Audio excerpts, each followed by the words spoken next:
Hi, everybody. I'm DJ Sixsmith. Welcome to Sit Down. Chad Daniels, comedian in the building. Hello. Dad Chaniels is your new special on Amazon. Love yes. the name. Well, thanks. I had some kids come to a show. They were about 18, and they were a couple. And they took their picture with me after the show, and they had their heads on my shoulders.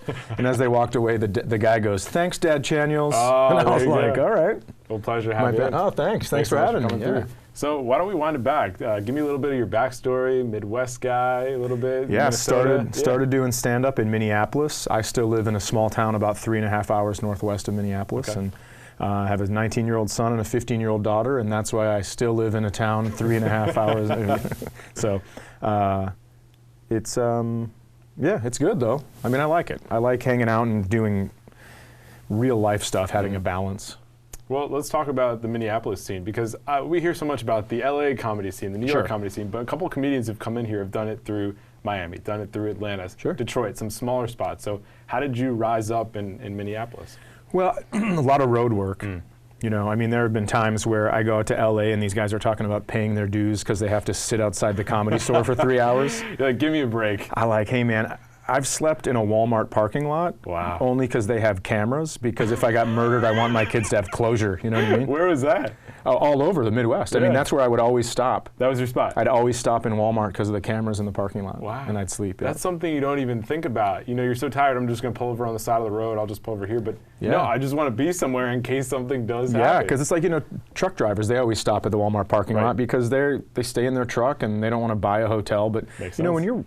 when you're driving 800 miles for $500 at the beginning of things, it's, you know, and the thing, it's not for $500. Right. It's for the invaluable stage time. It's for the invaluable, you know, camaraderie with the other comedians and stuff like that. So I wouldn't trade it for anything, you know. I mean, I made sure that I remember I got in my car in Michigan one time, the day before Father's Day, or the night, Saturday night, do the shows end about 11:30, hop in my car, drive all the way back to Minnesota, and zombie land through Father's Day. Oh, man.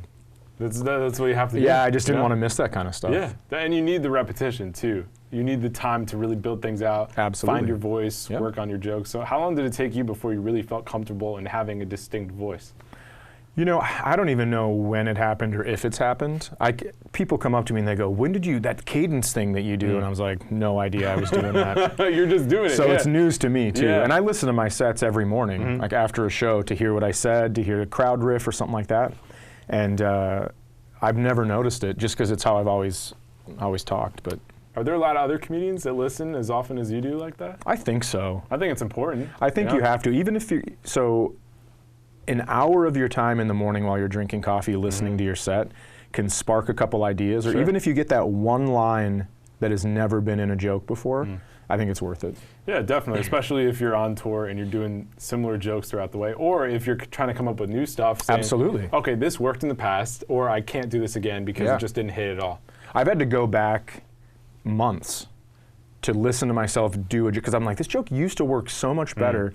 And it was like I took a week off and I forgot an important part. Yeah. And so I go back a couple months and listen to it and I go, oh, that's why people stop laughing, because I forgot the funny part. Well, that's really interesting. And I don't know if a lot of people would be as dedicated as you are to go that far back. Maybe they just say, screw it, I'm not going to listen to it. But I'm sure that's really helped you in your progress over the past couple of years. It has, yeah. And I think a lot of people would do that. You know, you get some, you know, especially living in the middle of nowhere. Yeah. It's like you don't have all the opportunities to do the open mics, to do, you know, we're in New York, you could do 8 different sets you just tonight. Roll into a club. Yeah.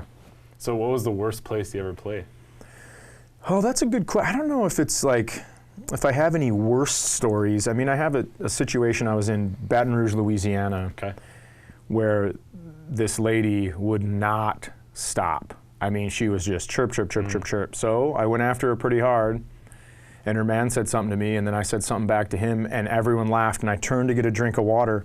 In the front row, there were 8 cops, and they were all siblings. Oh, wow. Yeah, and so I turn, and I hear this big commotion behind me, and I turn around, and the guy had charged the stage, and 2 of the cops got up, and they were putting zip ties on him. Oh, my gosh. It was awesome. Wow. Yeah. That's a memorable show. It absolutely was. I was in Des Moines once, and this guy, do we curse on here or not? You know, we're family friendly. Okay. Yeah. Well, I said something, and this guy heckled me, cursed at me, And I just said something back to him, and all of a sudden somebody goes, "Look out!" And I ducked my head to get under the lights to see what was happening. And good thing, because a glass went right over my head. He had thrown a glass, and he was at a Christmas party for his work. That's quite a way to walk back into the office tomorrow. Well, he got fired. I'm sure he did. I couldn't believe it.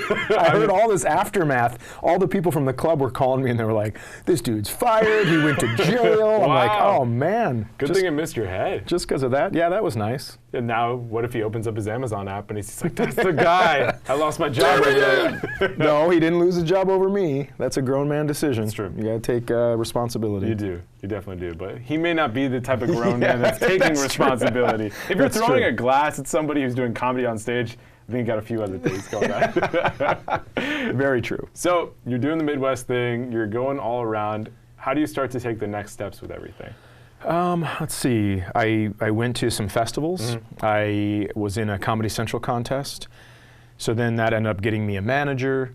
And then through a manager, I got an agent, and then things started to build a little bit from there. But I think it's mainly been putting out albums, and the biggest thing that's helped me in my career has been Pandora. So whoever likes me over there, they put me in this algorithm that put me almost on everyone else's station.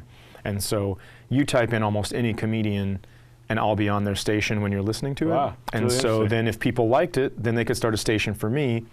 And it's been absolutely nuts. I mean, people will come, they have no idea what I look like because they've only heard me on Pandora. Right, yeah. I was doing a show in Tampa, and I was standing in the back of the room, and I had a black t-shirt on, so I looked kind of like a door guy. This woman comes up, she goes, "Do you know where the bathroom is?" And I go, "Yeah, I think you go out here and you take a right." And she goes, "Oh, that voice, you're him." And I was like, okay. I don't think I've ever heard of anybody using Pandora to help them out like that. That's really fascinating. It has been, there's another guy, Dan Cummins, who's out in Idaho. Okay. Fantastic comedian, and it's helped him just as much. I mean, it really does. Anytime you can accidentally find somebody's comedy, it's invaluable. Yeah, and that just goes to show the age where we live in right now. Because whether it's Pandora or Amazon, like, people are going to be stumbling onto your stuff, and it's going to be great because they're in for a good time. But at the same time, they may not have found you if not for these mediums. Yeah, even growing up for me, I had to seek out Richard Pryor. Yeah. I wouldn't bump into his comedy. No. I mean, you had to go places and like sneak it into school, stuff like that. Yeah. So, and especially Richard Pryor, that was a tough one to probably sneak into. which is so weird that adults have problems with words. Yeah. If you listen to him, I mean, he's so smart, he's so honest. He cursed, but it's like, listen to this message. This is an incredible message. So I don't know. I've always had an interesting kind of eye on adults when I was a kid, like, are you sure you're getting this? Yeah, and it's some adults are okay with some things, and then all of a sudden they're going to be like, oh, we don't care about this, you know? But like with comedy, you need that raw sense of humor, and you're gonna curse, and you're gonna go places that are uncomfortable for people. And obviously in today's age, it can be difficult because there's certain topics that are more difficult to go into, but you have your own style, you talk about your life, you talk about your kids, like, that's your thing. And you can just stay there and veer where you want, but some people are still trying to navigate how to do comedy in today's world. So how have you found your spot, and how do you adjust to what the audience is potentially looking for? Well, I never try to adjust for the audience, because then that gives them control. And I don't want to sound like a control freak, but I'm saying, like, if I have to talk to you for an hour, I'm not going to guess what you want to talk about. So as far as the topics in 2019 go, I mean, I have a 15-year-old daughter. So we have a lot of pretty intense conversations about what's going on in the world, what's expected of her, what's expected of boys around her, what she doesn't have to put up with, what she should do when something like that happens, all that stuff. So when I'm talking about it on stage, I'm not like, and another thing about the Me Too movement. It's it really is something that's going on in my life, because it's very important to me. Definitely. So what's it been like for your kids to be a part of your act? My daughter doesn't really know much about my comedy, which is wonderful. Now, my son's old enough, he's 19, he's at college, so they'll go to a party and people are playing it just because they're from the same hometown. And he doesn't mind. Anytime I've written a bit about them or a story, I always go through it with them before I bring it to stage. That's a good thing. Because it's not, I'm willing to pay for therapy, but not if I'm the root cause of my stories, you know? Yeah, it's like my dad was blowing up my spot on stage without telling me. Exactly, you know? That's a whole different type of therapy. Yeah. Yep. So definitely interesting stuff. When you look at some of the other comedians and what they're doing right now, who are some people you're looking at and being like, wow, that guy's doing great, or this woman's doing awesome? Who do you like right now? Jackie Kashian has always been funny to me. She's from Wisconsin. I first saw her at Acme Comedy Company in Minneapolis, where I started.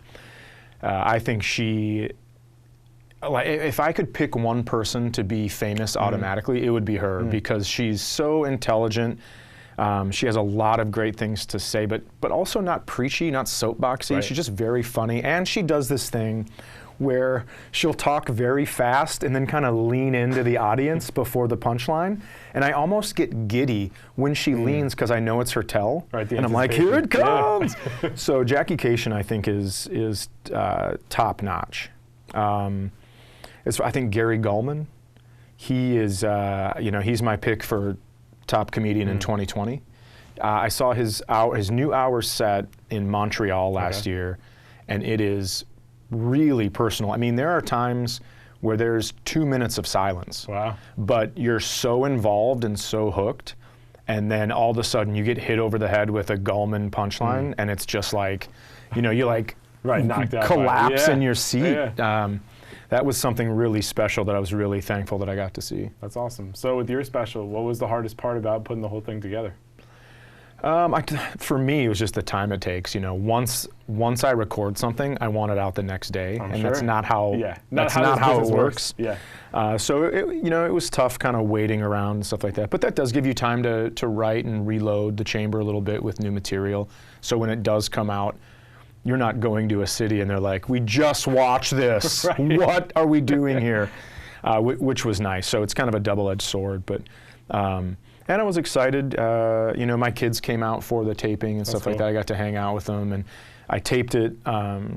And then the next day it was Father's Day, so we all woke up in a hotel room and went to get lunch and stuff like that. It was great. Yeah. Did you guys figure out what to do that day? Because your son likes to do one thing, your daughter likes to do something else. It was Father's Day. That's true. It was your day. I get to pick. But they were good with that? Yeah, I got to pick. They had to be, right? Yep. I got to pick where we eat, what we eat. All that. I mean, obviously, they can choose their food. Sure. I'm not like a dictator, like, you'll have pancakes, and you'll like it. But yeah, that's probably your only day that you're doing that. Pretty close. Yeah. So, Chad, when people check out the special, what do you want them to be locked in thinking? And if they don't know your comedy, what do you want them to take away from it? Well, if they don't know my comedy, something that someone suggested to me, which I didn't even think about, is they messaged me on social media and they said, before I watched this, I went back and I listened to everything in order. Because you're basically listening to my kids grow up. And it's not like all kid material, but it's just basically me. I guess what mostly you're listening to is me trying to figure out fatherhood, which I haven't yet, but it's kind of the trips and stumbles along the way are funny. What to like lock in and think about when you're watching this special is just like, I'm doing my best. That's it. That's all we can ask for. Right? I have some opinions that you might not agree with, but I stand by them, and I think that you get some people that block everyone on social media and they only hang out with friends that are like-minded. I mean, when you're 80, you're going to have 3 conversations left. You can't stay in your little echo chamber. You're going to disagree with people, but just have a conversation about it. Yeah. And I think that's the biggest thing you can do. Well, I'm excited for people to watch. I hope they like it. And if they don't, like I said, start at the beginning and don't like all of it. There you go. Why don't you tell everybody where they can check it out? You can check it out on Amazon Prime, Dad Chaniels. You can also listen to all of this stuff starting on the 15th on anywhere you can get audio. So I hope you like it, and thanks for watching. There you go. That's Chad Daniels, a.k.a. Dad Chaniels. Chad, thanks a lot, man. Thanks for having me. Yeah, no problem. We'll see you next time, everybody, here on The Sit Down.